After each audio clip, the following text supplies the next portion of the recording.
Sungguh kejam ibu di Sampit, Kabupaten Kota Waringin Timur, Kalimantan Tengah bersama pacarnya menganiaya anaknya sendiri.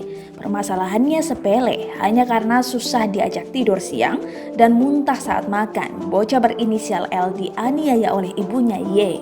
Sementara A, pacar Y malah membantu L menganiaya sang bocah hingga babak belur. Tak hanya itu, korban juga harus menjalani perawatan medis di rumah sakit sebab tangan kirinya diketahui mengalami patah tulang.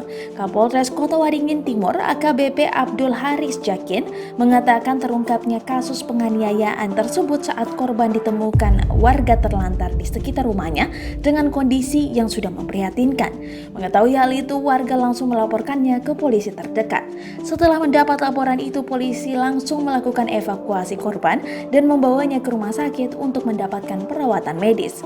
Sehari kemudian, polisi berhasil mengamankan dua tersangka Y dan A saat berusaha kabur ke Banjarmasin.